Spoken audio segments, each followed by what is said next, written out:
নিস্তব্ধ রজনী। দুপুরের কড়া গরমের পর সন্ধ্যায় বিশাল ঝড় হয়েছিল। সেই সুবাদে পরিবেশ এখন ঠান্ডা, শীতল এবং শান্ত। রাতের দ্বিতীয় প্রহর তখন। মির্জা বাড়ির পরিবেশ প্রকৃতির মতোই ঠান্ডা। সকল সদস্যের এই ঠান্ডা আচরণ মনে করিয়ে দিচ্ছে এবার বড়সড় কোনো কাণ্ড হতে চলেছে। বাড়ির ছোটরাও আজ নীরব। এই গম্ভীর গুমুট পরিস্থিতির মানে তারাও বুঝতে পেরেছে। ডাইনিং এরিয়ার পরিবেশ অস্বাভাবিক। কেউ কোনো কথা না বলে চুপচাপ খাবার গলাধঃকরণ করছে। নিত্যদিনের রুটিন অনুযায়ী ঈশান আজও মির্জার বাড়িতে আসেনি, তাই ডাইনিংয়ে তার উপস্থিতি নেই। সপ্তাহে একদিন বা 2 দিন ঈশানকে এ বাড়িতে দেখা যায়। এ নিয়ে তাদের আফসোসের শেষ নেই। ঈশানের বাবা জুবায়ের হাসান এই দেশে নেই বলে ডাইনিংয়ের পরিবেশ শান্ত, নয়তো রোজকার মতো শুরু হয়ে যেত হুটকারিতা।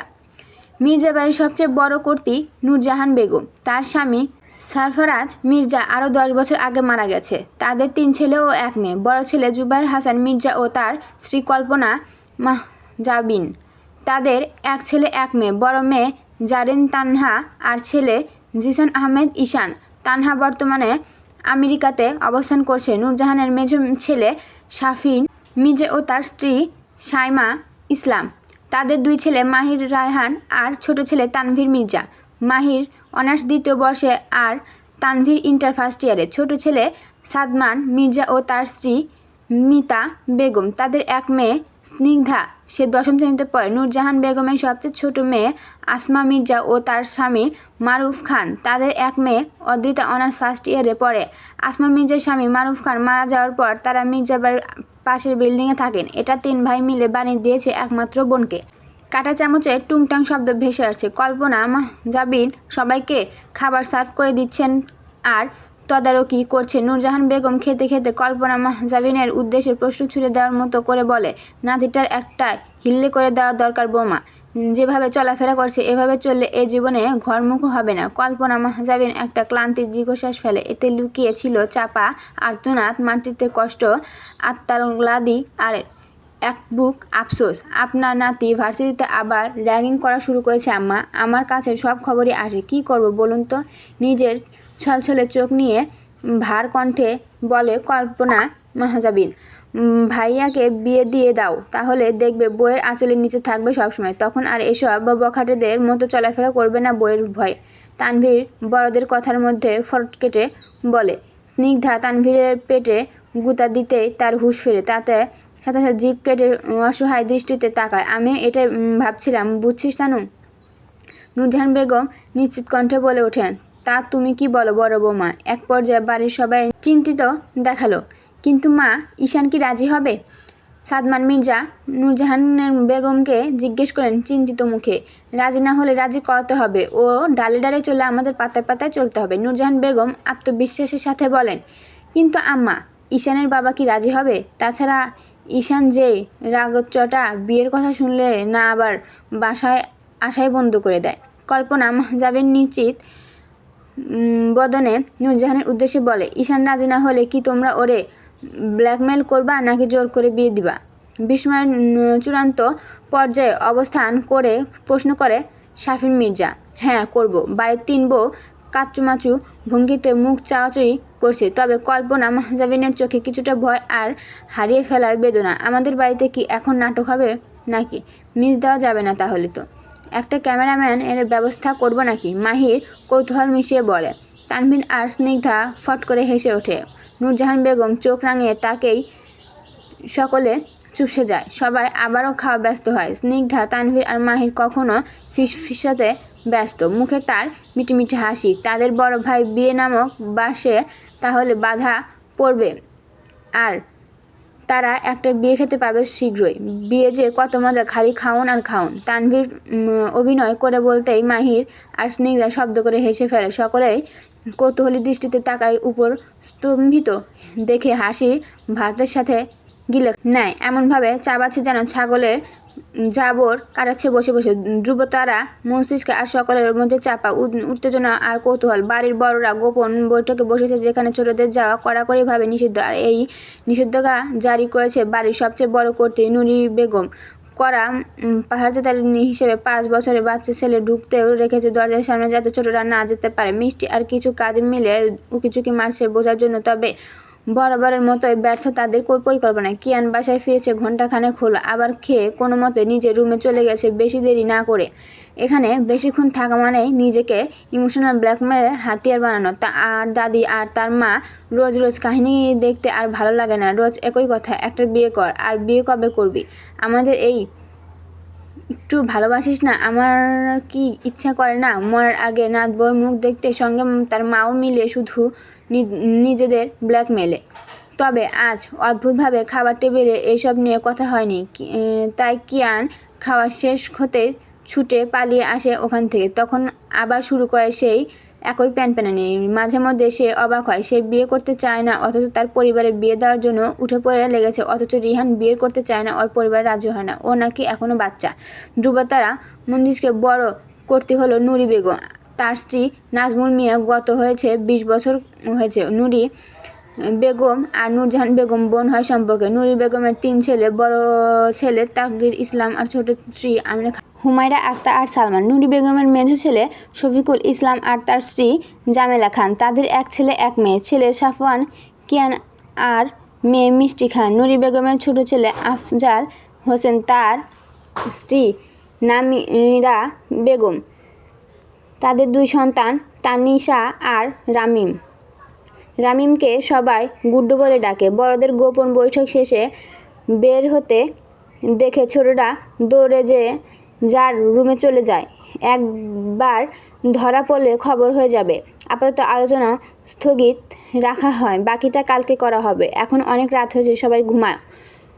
তাই আর কথা না বাড়িয়ে যে যার রুমে চলে যায়। রাত 3:47। সকলকে ডেকে জড়ো করা হয়েছে। এই মাঝরাতে নুরি বেগম কি দরকারি ঘোষণা আছে, তাই সকলকে এমন জরুরি তলব করে ডাকা হয়েছে। ছোটরা তো ঘুম ডুলতে ডুলতে পড়ে যাচ্ছে। এত গুরুত্বপূর্ণ আলোচনায়ও কিয়ান এবং ডুগ্গু নেই। কিয়ানকে ডেকে পাঠানো হয়েছিল, সে ঘুমের ঘরে আসেনি, সবাইকে ধমকে পাঠিয়ে দিয়েছে। নূরজাহান বেগম রেগে তেতে উঠেছেন একটু পরপর। সবার মুখে ভয়ের ছাপ স্পষ্ট। ছোটরা বিরক্তিকর আর রাগ নিয়ে দাঁড়িয়ে আছে। কারো কারো মুখে কৌতূহল। নুরি বেগম চশমাটা চোখে ঢেলে হাতের লাঠি দিয়ে সালমানের পিঠে একটা বাড়ি দিয়ে তিরিক্ষি মেজাজে আদেশ করে, কিয়ান দাদুভাইকে এখনই গিয়ে তুলে আন তোরা। আদেশ পেয়ে অনিচ্ছা সত্ত্বেও আনাস আর সালমান পা বাড়ায়। কিয়ানের রুমে গিয়ে কিছু না বলেই দুজনে একজন পা আরেকজন 2 হাত ধরে তুলে নিয়ে আসে। পাশের সোফাতে ছুঁড়ে ফেলার মতো করে ফেলে দেয়। কিয়ান ব্যথায় শব্দ করে উঠে বসে। তার ঘুমের রেশ এখনও কাটেনি। ঘুমের তরুণায় চাইতে পারছে না। চোখ বন্ধ করেই ধমকের সুরে বলে, আমাকে এভাবে তুলে আনার মানে কি? আমি কি কোনো বস্তা নাকি? কেউ কোনো উত্তর দেয় না। মিষ্টি হুমায়রার কাঁধে মাথা ঠেকিয়ে ঘুমাচ্ছে দাঁড়িয়ে দাঁড়িয়েই। এমনিতে ঘুমাতে গিয়েছিল 1টার পরে, এখন আবার কাঁচা ঘুম থেকেই তুলে এনেছে। মিষ্টির মনে চাচ্ছে এই বুইড়া মহিলাকে ঠান্ডা পানিতে চুবাতে। নিজে ঘুমাবে না, আবার অন্যকেও ঘুমাতে দিবে না। তার পাশে আলসে ভঙ্গিতে দাঁড়িয়ে আছে তানিশা। আনাস আর সালমান 2 হাতে চোখ ডলছে। ঘুমের রেশ সকলের মুখেই বিদ্যমান। কিয়ান আবার সোফায় ঢলে পড়ে ঘুমে। নুরি বেগম হাতের লাঠিটা দিয়ে টি টেবিলের উপর রাখা স্টিলের গ্লাসটা নিচে ফেলে দেয়। মুহূর্তে ঝনঝন শব্দে হয়ে তড়িৎ গড়িতে সকলের ঘুমের রেশ কেটে গিয়ে সচকিত হয়ে দাঁড়ায়। কিয়ান গ্লাসের শব্দে কোনো মতে একটু চাইলেও আবার ঘুমিয়ে পড়ে। এতে যেন নুরি বেগমের রাগের পারদ পড়ে জ্বলে ওঠে দমদম করে। শফিকুল ইসলাম, তারিকুল ইসলাম আর আফজাল হোসেন একপাশে চিন্তিত মুখে নিয়ে দাঁড়িয়ে আছে। জামেলা খান হাসি মুখে দাঁড়িয়ে আছে। মুখে তার পৈশাচিক এক ধরনের আনন্দ। তারিকুল, কাগজপত্র দে তো। হ্যাঁ, এই যে মা। নুরি বেগমের গম্ভীর গর্জনে তারিকুল ইসলাম কাগজপত্র এগিয়ে দেয় থমথমে মুখে। বাড়ির সকলের চোখে মুখে কৌতূহল। নুরি বেগম কাগজপত্র কিয়ানের সামনে রাখে শব্দ করে, গম্ভীর গলায় আদেশ করে, এখানে সাইন করো। কিয়ান ঘুমের ঘোরে জিজ্ঞেস করে, কিসের জন্য? কিসের সাইন? আমার সম্পত্তি তোমার নামে লিখে দিচ্ছি। আমি আর কয়দিন বাঁচব, তাই ঠিক করেছি তোমার নামে লিখে দিব। কারো কোনো আপত্তি আছে? সকলের উদ্দেশ্যে জিজ্ঞাসা বার্তা ছুঁড়ে মারে নুরি বেগম। না, কোনো সমস্যা নেই। 3 ছেলে উত্তর করে। কিয়ান চমকে লাফিয়ে উঠে বসে। উত্তেজনায় তার শরীর কাঁপছে। অবাক দৃষ্টিতে সকলের বিস্ময়ে চাহনি দেখছে। তুমি কি সাইন করবে? হ্যাঁ, করছি। কোথায় করব? আনন্দে আত্মহারা হয়ে তৎক্ষণাৎ বলে উঠে কিয়ান। এখানে 1 সেকেন্ডের দেরি না করে সাইন করে দেয় না পড়েই। খুশির যেন সীমানা নেই তার। মিষ্টি কৌতূহলে এগিয়ে এসে টুক করে একটু উকি দেয়। বিস্ময়ে তার চোয়াল খুলে পড়ার উপক্রম।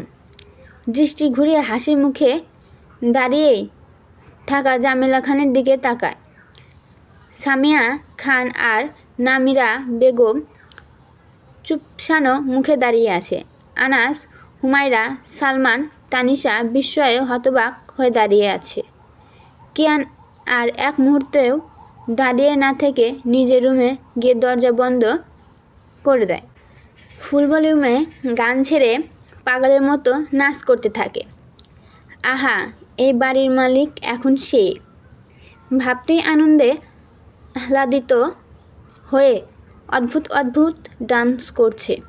সাউন্ড বক্সে বাজছে গান বাজছে।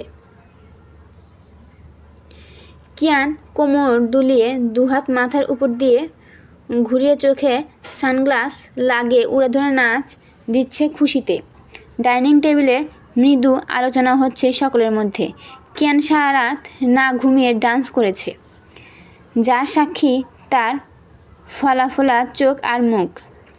মিষ্টির ভাইয়ের অবস্থা দেখে হাসি পাচ্ছে, কিন্তু পরিস্থিতি স্বাভাবিক রাখতে হাসল না। কিয়ানের মধ্যে তখন জিতে যাওয়ার আনন্দ। আজ থেকে কেউ তাকে বিয়ের জন্য জোর করতে পারবে না, কারণ এ বাড়ির মালিক সে। মিটিমিটি হেসে চেয়ারে ধপ করে বসে পড়ে। তার মন আজকে অনেক ভালো, শান্তি লাগছে। বাড়ির সকলে কিয়ানের চাপা আনন্দ লক্ষ্য করে, কিন্তু কিছুই সরাসরি বলল না। কিয়ানের এত খুশি দেখে মিষ্টি মিটিমিটি হেসে সতর্ক গলায় বলে, এত হেসো না ভাইয়া। তুমি যেটা উড়ার জন্য ডানা ভাবছো, সেটা তোমার ডানা ছাটার যন্ত্রও হতে পারে। কিয়ান এত খুশির মধ্যেও মিষ্টির কথা পাত্তা দিল না। সালমান, আনাস, হুমায়রা, তানিশা আর মিষ্টি খাওয়া বাদ দিয়ে কিয়ানের দিকে বলদের মতো তাকিয়ে রইল। কিয়ান নিজে সুখে এত ব্যস্ত, পানি দিয়ে রুটি ভিজিয়ে খাচ্ছে আলু ভাজির বদলে। এদিকে তার খেয়াল নেই, নিজ মনে ফোন টিপতে খেতে ব্যস্ত। এবার তো নুরি বেগমের প্লেট থেকে নিয়ে খেয়ে ফেলেছে।